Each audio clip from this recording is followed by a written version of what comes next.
Maintenant, on va rentrer dans le détail, tu vois, de ce que c'est que les agents IA. Ouais. Tu parlais d'AGI. Concrètement, c'est quoi la différence entre un agent IA et l'AGI? Mais moi, écoute, je connais pas la vraie définition, parce que tout le monde a un peu sa propre définition. Je pense que les gens parlent d'AGI, des DSI, pour parler d'un système capable, très généraliste sur tous les sujets, bien plus capable que l'homme ou que le plus intelligent des hommes.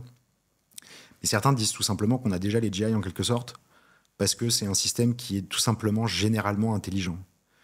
La différence donc de l'AGI sera un agent ou des agents, un système avec plusieurs agents et qui seront capables de communiquer ensemble pour effectuer des choses de manière, je dirais, assez autonome. Pas forcément complètement autonome, mais très autonome. On a déjà des premières formes d'agents qui sont sortis. Donc il y a des agents, on va dire, V0 qui sont sortis, donc des agents comme des AI SDR, donc tu vas faire de la prospection et t'envoies, on va dire, des mails un peu personnalisés à tout le monde. C'est vraiment l'agent de base, c'est-à-dire qu'il réfléchit pas vraiment, il n'est pas capable de s'adapter très bien à une nouvelle situation, tu vois, il va venir quand même répéter beaucoup un workflow qui est codé dans son prompt et utiliser quelques produits dont il sait se servir. Là, néanmoins, tu as en code, donc ce que tu vois en code, c'est que c'est pas du tout fully autonomous, mais c'est... tu peux faire vraiment avec curseur, tu es capable quand même, de manière itérative, à être capable de quasiment plus coder pour faire des applications simples. Après, des applications complexes, aller loin, c'est encore difficile. Et puis, tu as, je dirais, des agents comme par exemple Deep Search, qui est pour moi le plus impressionnant. Où en fait, c'est des modèles. Donc, un agent, c'est récursif. Hein, donc, c'est au lieu d'avoir au début, tu vois, donc tu donnes un prompt, tu as l'inférence, tu récupères la réponse. Donc, c'est un one shot. Un agent, c'est quelque chose de récursif. Donc, ça va d'abord réfléchir. Ok, je vais essayer de comprendre ce qu'il m'a dit. Je vais venir avec un plan. Après, je prends chaque étape du plan. Je vais les exécuter. Je vais voir ce que je récupère. Je reviens en arrière. Donc, c'est quelque chose qui est capable par itération d'arriver à faire une tâche complexe à lui tout seul. C'est quoi, du coup, ces étapes-là d'agents? C'est ce que tu viens de dire? Alors, ça dépend un peu du type d'agent, Ouais. mais c'est globalement un peu cette idée-là. Donc, c'est l'idée de dire, en fait, tu pars... Donc, un agent, il va avoir accès à des outils, il va avoir accès à du contexte, de la donnée, ça peut être des bases de données, ça peut être des documents. Il va avoir accès, on va dire, à un prompt système qui va donner, en gros, la logique de cet agent-là, à quoi il sert. Tu vois, une logique un peu high level, donc tu vois, Deep Search, ça va être de chercher sur Internet, d'être utile. Tu as quelques guidelines qui lui sont données. Tu vas le lancer avec une demande, et en fait, ce qu'il va commencer par faire, et c'est ce que tu vois un peu dans ces interfaces-là, c'est qu'il va réfléchir à un plan, planification, il va lister des étapes, il va commencer par faire ces étapes-là, il va parfois affiner son plan, et c'est un peu ce qu'un humain fait, tu vois, c'est tu dis, ok, j'ai un chantier, je veux refaire mon site Internet, ok, je vais commencer par ça, tu te fais un premier plan en tête, tu commences par la première tâche, et puis tu affines. Tu dis, attends, en fait, là, j'ai oublié de contacter un designer, donc je vais contacter un designer. Et donc, tu affines ton plan, puis tu continues d'exécuter, et ainsi de suite, jusqu'à ce que tu fasses ça. Pourquoi les agents marchent bien, plutôt pas mal? C'est parce que les LLM sont assez bons sur le côté réflectif. Donc, c'est-à-dire, je regarde ce que je fais, je réfléchis, et puis je me critique moi-même. Ça, c'est une propriété qu'on a vue des LLM assez tôt, et qui est beaucoup utilisée dans les agents. Et donc, en fait, par itération, donc tu prends par exemple curseur, tu vas lui demander je sais pas, tu dis je veux faire une app qui fait ci, ça, il va réfléchir, il va te montrer, voilà le plan, alors attends, j'ai besoin de faire ça, je commence par faire ça, après tu lui fais un retour, et par itération, il est capable d'effectuer des choses. Ce qui est vraiment différent entre un agent et les chatbots un peu 1.0, c'est qu'en fait, on s'approche, on va dire, on passe d'un gain de productivité incrémental, c'est-à-dire vraiment, si tu prends un chatbot, un assistant, avec le bon knowledge, ça va peut-être te faire gagner 20-30% de ton temps. Tu lui poses des questions, il te répond, boum, il te fait un draft de document, bam, tu l'envoies. Maintenant, un agent, c'est des gains de productivité qui peuvent être beaucoup, beaucoup plus conséquents. Par exemple, Deep Search, qui est du coup un agent qui fait de la recherche sur Internet. Donc, tu lui poses une question, il va dire, OK, je visite plusieurs sites, je reviens en arrière, je reviens, machin, etc. Il peut partir pour un quart d'heure. Il peut faire des rapports hyper impressionnants qui m'auraient pris, honnêtement, je sais pas, une semaine si j'avais dû les faire. Et de le faire en 15 minutes. Pour combien à peu près? Pour combien? Quel coût? Ouais. Moi, je crois que je l'ai parce que je pense que j'ai pro, donc je paye 200 € par mois. Ouais. Mais avec ça, j'ai Operator, j'ai O3 Mini, je fais du code. C'est vraiment pas cher, quoi. Et honnêtement, payer, tu vois, si tu es dans un métier où tu fais beaucoup de recherche, donc par exemple, tu vois, pour faire tes podcasts, si tu veux rechercher sur tes invités ou si tu es investisseur, tu vas regarder sur les boîtes, ça vaut ça peut valoir, tu peux mettre 1 000 € dedans. Tu vois, dans les boîtes de conseil, tu prends des juniors analystes qui te coûtent 4, 5, 6 000 €. DeepResearch, je n'en ai pas loin sur certains sujets. Et tu vois vraiment une grosse différence entre ça et ChatGPT, par exemple. Ouais, complètement, parce qu'en fait, ChatGPT, de base, n'a pas accès à Internet et donc a accès à de l'information qui est figée à partir d'une certaine date, qui est la date d'entraînement du modèle. Donc, en fait, ce que les premières générations de ChatGPT fait, c'est qu'ils ont entraîné des gros modèles et ils ont, on va dire, compressé toute la connaissance du monde et d'Internet dans un modèle. Et on ne sait d'ailleurs pas exactement pourquoi, mais ça marche très très bien. Tu vas lui poser une question, il va réussir à trouver, on va être dans toute cette information-là, quelque chose de pertinent par rapport à ce que tu lui demandes. Ça c'est ChatGPT. Maintenant, tu avais ChatGPT Web, qui était en fait, il accède à Internet, donc tu poses une question, il va aller voir s'il ne trouve pas sur... En gros, il prend les 10 premières réponses de Google et il regarde les 10 pages et puis il te donne la réponse. Et là, tu as Deep Search qui est de manière récursive, c'est-à-dire il va partir d'un premier site, il va lire l'article, ça va lui donner une idée, il va ouvrir une autre page, il va accéder au contenu, il va revenir en arrière et te synthétiser ça. Donc en fait, la quantité d'informations qu'il ingère, c'est, je sais pas, j'en sais rien, mais probablement 10 fois, 100 fois plus. Et donc du coup, le contenu et la qualité de ce que tu as à la fin, c'est bien pensé. Là, tu vois le truc, c'est smart. À partir de quand il se dit c'est fini, tu vois? Genre, j'ai le résultat, c'est bon. Parce que tu sais, nous, en tant qu'humains, on peut avoir des fois ces biais-là de se dire ah ben non, il faut encore que je creuse, c'est pas fini. C'est un peu le perfectionnisme, c'est un biais, quoi. À partir de quand, justement, les agents IA, ils se disent ok, là c'est bon, j'ai ce qu'il faut, ce qui est hyper intéressant, c'est que l'agent en fait détermine de lui-même quand est-ce qu'il a terminé. Ça, c'est hyper fort et ça marche très très bien. C'est-à-dire que nous, c'était un peu la question qu'on avait sur la technologie, c'est à quel point il va savoir qu'il a fini sa tâche et qu'il ne doit pas continuer. Et en fait, ce qu'on voit, c'est que justement, ce phénomène où il va venir réfléchir, il y a une réflexion sur ce qu'il fait, il est très bon pour juger s'il doit continuer, si c'est assez, pas assez. Et après évidemment, tu peux venir entraîner, et puis entre guillemets, aussi dans ton prompt de système, tu lui donnes des guidelines sur des conditions d'arrêt. Tu lui dis, bon, voilà, si tu as visité 200 sites et que tu n'as rien vu d'intéressant, c'est que probablement, il n'y a pas forcément grand-chose dessus. Tu vois, tu peux avoir des guidelines comme ça, mais c'est assez bon, en fait, pour savoir quand arrêter. Okay. Ce podcast est sponsorisé par Crisp. Crisp est une plateforme française permettant aux entreprises de créer des liens de proximité avec leurs clients. Grâce à une suite d'outils rendant les équipes plus productives et les clients plus heureux, le logiciel facilite ainsi la gestion de la relation client. Crisp vous assure donc que chaque client ou prospect se sente entendu et aidé en un rien de temps, à n'importe quelle heure et sur tous vos canaux de communication. Et voici ce qui rend Crisp vraiment différent. Une bombe de valeur pour toutes les entreprises, qu'elles se lancent ou qu'elles soient déjà établies, grâce à des tarifs adaptés à tous les besoins, un niveau de personnalisation hyper poussé pour tous les secteurs d'activité, des modèles d'intelligence artificielle sur mesure et un support client en français avec une réactivité de folie. Alors si vous souhaitez transformer votre expérience client pour en faire un avantage concurrentiel, cliquez sur le lien dans la description et démarrez votre aventure avec Crisp. C'est quoi pour toi les usages qui vont... je te parle pour le grand public. Le grand public, sur quoi est-ce qu'ils vont systématiquement utiliser les agents IA dans le futur pour toi? Alors je pense qu'il va y avoir énormément d'agents de nature différente et qu'on va tous avoir des dizaines ou des centaines d'agents, même parfois sans le savoir. Je pense que l'une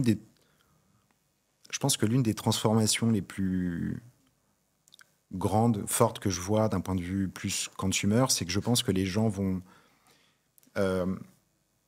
avoir des agents qui ont la connaissance d'eux-mêmes, qui ont plein d'informations sur toi et qui vont aller discuter avec les entreprises pour toi. Je pense que ça peut changer un peu la manière dont la publicité est faite, le marketing est fait. Enfin, tu vois, on a vachement grandi avec les réseaux sociaux, avec vraiment ce côté de push publicitaire constant, qui est assez fatigant finalement. Et c'est d'ailleurs là-dessus que Google est en train de perdre. C'est-à-dire que maintenant, tu vas sur Google, tu n'as plus les réponses en fait. C'est pour ça que Perplexity gagne, ChatGPT gagne. Tu as toujours des liens SEO, tu as de la pub partout, tu as de l'outbound, tu as des gens qui te contactent sur LinkedIn non-stop. C'est too much. Tu vois? Et donc, en fait, ça marche plus. Et donc, je pense qu'un truc assez intéressant qui peut avoir lieu, c'est ça. Alors, c'est un peu long terme, mais voilà, un agent qui te connaît bien et qui va venir pouvoir être capable de répondre à des requêtes d'autres agents pour toi, pour prendre des décisions ou pour regarder les meilleurs produits. Je pense que tu vois, pour le shopping, le commerce, tu prends vraiment des trucs très grand public. Pareil, ça va complètement changer parce que tu vas être capable, avec une requête, voilà, l'agent va être capable de comprendre ce que tu veux et de trouver le bon produit pour toi. Sans avoir à visiter 50 sites. Tu vas avoir plein de trucs, tu vois, sur booker tes avions, un peu tous les trucs d'assistant personnel. Et puis après, d'un point de vue, je pense, Moi, je pense que l'accès à la connaissance, ça démarre quand même souvent par là dans la technologie. Je trouve que Perplexity ou des outils comme Deep Search vont permettre aux gens beaucoup plus facilement de se renseigner sur des nouveaux sujets. Aujourd'hui, tu as quoi? Tu as Wikipédia. C'est quoi le go-to? Tu vois, Wikipédia, Google, tu te perds dans les pages SEO. Donc ça, ces outils-là vont te permettre d'apprendre beaucoup plus facilement. Alors, tu as une tendance, je ne sais pas si elle est vraie ou pas, parce que je suis un peu vieux maintenant, donc, mais on va dire tu as la tendance un peu sur la loneliness, le fait d'être seul, d'avoir des IA avec qui tu peux parler. Ouais. Je ne sais pas si c'est bien ou mal. J'ai pas à juger, mais je trouve ça intéressant en fait, parce que je pense qu'effectivement, tu as eu une vague avec la technologie, les réseaux sociaux, où finalement les gens sont un peu éloignés. Je pense que tu as des gens qui se sentent seuls, qui sont tristes. Les rapprocher en même temps, c'est tout le temps les... Et en même temps, effectivement. Et que, en fait, une IA va pas forcément te juger. Quand tu réfléchis, bon, les gens vont mal, sont pas bien, et qui peuvent en parler. Tu vas pas raconter ta vie ou des problématiques à tes amis constamment, tu vas être chiant ou à ta copine ou à ton copain. Un psy, bon, généralement, ils écoutent pas trop, en vrai, et puis ils se souviennent pas de toi le rendez-vous d'après. Donc tu dis, ouais, effectivement, avoir une AI qui est un peu ton confident, à qui tu peux tout parler, qui peut te supporter, te soutenir, pourquoi pas. T'en as dans le porno, je pense. Ouais, bah ça va commencer par là. Ça commence toujours par là, de toute façon, c'est... Tu sais que je me suis fait... Ça, bon, je m'éloigne du porno, là. Mais je me suis fait démarcher, genre, il y a... Je sais plus, c'était cette semaine ou la semaine dernière. Donc, on m'a appelé, un appel téléphonique, tu sais, commercial. Je réponds. Et en fait, direct, je reste sur l'appel parce que je sens que c'est une voix un peu robotisée. D'accord. Donc, une voix d'IA. Et en fait, j'étais en train de discuter. Je pense que c'était un agent, tu vois, je suis pas sûr.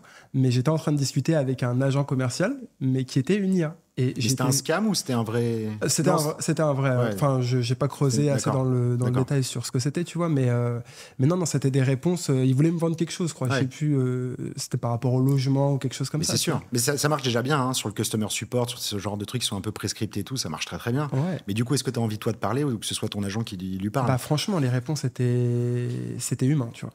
Ouais. Dans la manière de parler, les excuses, tu vois. J'ai dit, ah bah non, j'habite pas ici, j'habite à Paris. Ouais. Ah ok, excusez-moi, j'avais mal compris. Elle me dit ça. Donc je me suis dit, waouh. Non, ça marche, ça commence à bien marcher. Ouais. Et ce qui est fou, ce que je me suis dit, c'est que pour que des entreprises utilisent ça, ou alors peut-être que c'est encore le début, je sais pas, mais pour que des boîtes utilisent ça, ça veut dire que c'est aussi rentable que un vrai humain, quoi, qui va faire la tâche. Ouais. Complètement. C'est-à-dire que, et puis les coûts baissent. Hein, c'est-à-dire que, alors, t'as tout l'univers du call center, du BPO. Ouais. Où eux, en gros, c'est des boîtes qui vont venir externaliser toute la relation de customer support au téléphone, les call centers. Et généralement, c'est dans des pays où ça coûte vraiment pas cher. Mais la qualité n'est pas terrible. Et tu le vois parfois sur certains services que tu juste pètes un câble parce que la personne ne comprend pas ce qu'elle te dit. Elle lit son script, elle te répète, tu la coupes, elle continue son script. Mais c'est ça, tu vois, c'est des scripts. L'humain est en fait plus robotique que l'IA dans ce genre de situation. Le prix de revient commence à être à peu près équivalent. C'était un peu plus cher. Mais je ne sais pas si tu vois la course mondiale, tu as beaucoup de grosses boîtes qui mettent beaucoup d'argent pour être les meilleures. Donc c'est génial. Alors pour ces boîtes-là, je ne sais pas, mais en tout cas, les prix baissent énormément. Tu regardes les modèles audio, les modèles de vision, les LLM, le coût par token, c'est divisé par 10 tous les ans, quoi. Ouais. Et 5, 10. Quel palier tu vois à ça, toi? Parce que on en parlait tout à l'heure avec Twin, justement. Tu disais que vous aviez en gros divisé par 10 les coûts en même pas un an. Tu penses que vous arrivez à une limite ou que vous pouvez encore descendre? Non, nous, on va continuer en fait à descendre. On va continuer à descendre au même titre que les LLM.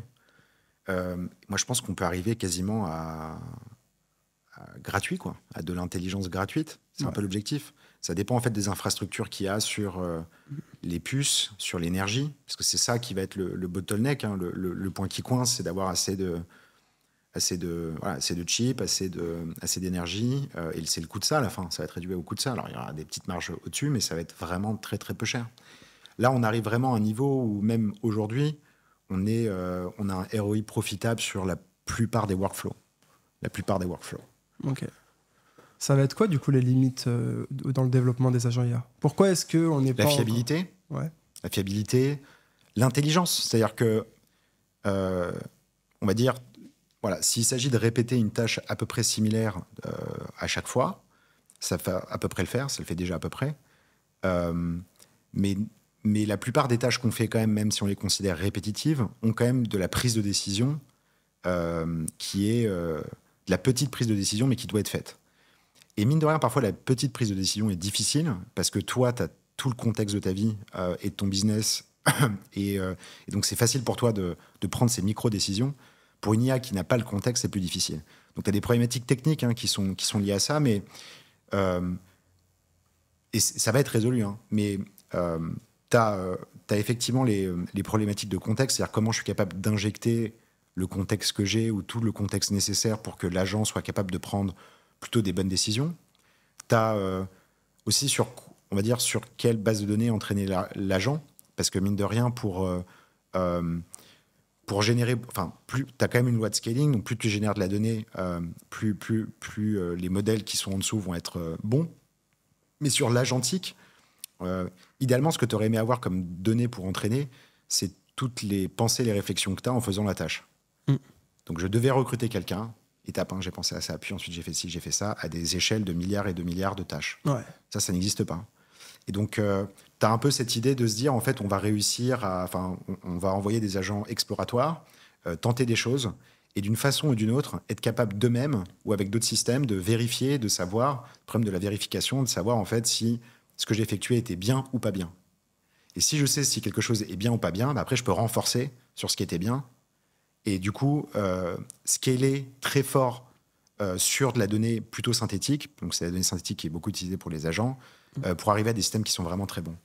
Ce qui est sûr, c'est qu'en fait, moi ce que je considère, j'évite de trop faire de la prédiction, je pense que tout le monde se trompe là-dessus. Ouais. Ce qui est sûr, c'est que y a des formes d'agents aujourd'hui qui sont extrêmement impressionnantes et qui vraiment remplacent des choses complètes ou partiellement et qui ont de la valeur. Ça avance très vite, le coût diminue très vite. Il y a forcément des bloqueurs qui sont la fiabilité, mais ça veut dire qu'il y a besoin du coup d'une supervision humaine, et donc il y a des enjeux d'UX et d'interaction. Parce que quand tu y penses, si tu délègues une tâche à un agent et que tu as besoin de le contrôler, de le vérifier, toi, tu vas pas forcément être concentré sur la tâche, tu vas devoir revenir dans le truc. Et donc, tu vois, il faut pas qu'à la fin, même si ça te prend 10 fois moins de temps, ça te mette une pression, on va dire, mentale, et que finalement, ce soit, on va dire, chiant à l'usage, tu vois. Donc, il y a quand même des problématiques du UX à trouver. Il faut lui donner plus de contexte.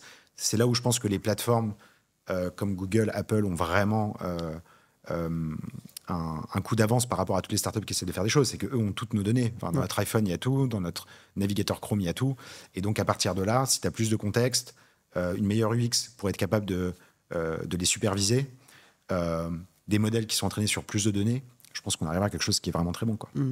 Mais, encore une fois, moi, de mon avis, je ne réfléchis pas à l'AGI ou l'ASI. Je ne saurais même pas te dire techniquement si c'est possible ou pas. T'en as qui disent oui, t'en as qui disent non. Des gens intelligents qui disent non, des gens qui disent oui.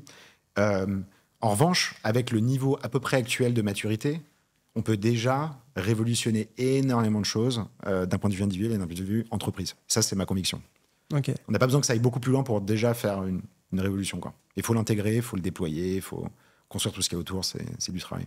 Qu'est-ce que tu recommandes alors pour les personnes qui veulent tester d'avoir un agent IA ? Quelle application, par quoi il faut passer ? Honnêtement, je pense que le premier, c'est Deep Research. Je pense que tu as des versions... Tu as la version de Grok, tu as la version d'OpenAI, tu as la version de Perplexity, tu as la version de, il me semble, DeepSeek, je ne suis pas certain. Et après, si des gens ont envie de coder, je pense que tu as des applications de coding qui peuvent être très bien, notamment pour des gens qui ne codent pas. Donc, tu as Cursor, mais c'est plus pour des développeurs. Et je crois que tu as un truc qui s'appelle Lovable, dont j'ai entendu parler, qui se prête à des gens qui ne développent pas. Donc, tu dis avec un prompt, voilà une application que j'aimerais faire, voilà, j'aimerais que ça ressemble à ça. Tu lui envoies un screenshot si tu sais faire un Figma et tu essaies de voir si tu arrives à construire quelque chose. Ouais. Et ça, je trouve ça hyper cool. Tout à l'heure, tu disais, quand on parlait de la finitude d'une action sur l'IA, tu disais que tu pouvais dire dans ton prompt, voilà, si tu dépasses 200 sites, arrête. Ouais. Pour toi, c'est quoi comment est-ce que tu fais des bons prompts, par exemple, avec ces agents-là ? Les bons prompts, généralement, tu dois commencer par définir clairement l'objectif que tu veux accomplir. Donc c'est vrai que si ton objectif n'est pas clair, ça peut créer de la confusion. Donc tu dois définir en fait l'output ou la condition d'arrêt ou en tout cas ce que tu veux achieve. Ensuite, tu vas lui donner des guidelines. Ça peut être de la connaissance, ça peut être une logique. Par exemple, si tu fais du customer support, tu vas avoir des workflows particuliers en fonction de ce que les clients vont te demander, ou tu vas avoir accès à une base de données, etc.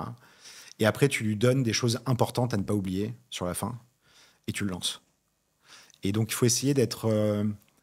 quand tu promptes un agent, il faut essayer d'être le plus explicite possible.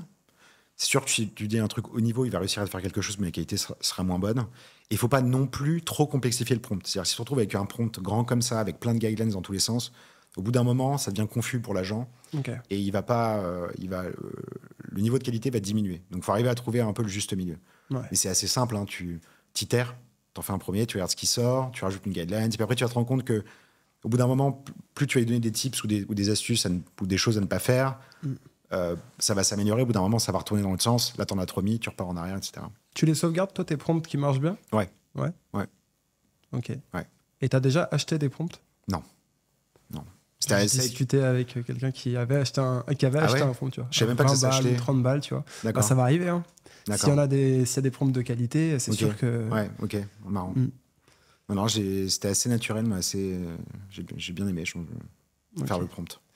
Bah, merci beaucoup, Hugo. Merci à toi. Comment est-ce qu'on peut rediriger les personnes qui ont écouté cette conversation vers ce que tu fais, vers ce que vous faites avec Twin? Bah, ils peuvent m'ajouter sur LinkedIn, Hugo Mercier, Twitter, Hugo Mercier OOO, et notre site, twin.so. Ils peuvent s'inscrire. On va annoncer pas mal de choses dans les prochaines semaines et il y a un formulaire pour nous contacter. Génial. Merci. Merci à toi. Merci d'avoir regardé cette vidéo. Si tu veux retrouver d'autres formats d'analyse, d'actualité et des masterclass sur la tech et les startups, alors n'hésite pas à t'abonner à cette chaîne YouTube et nous on se retrouve la semaine prochaine avec un autre invité.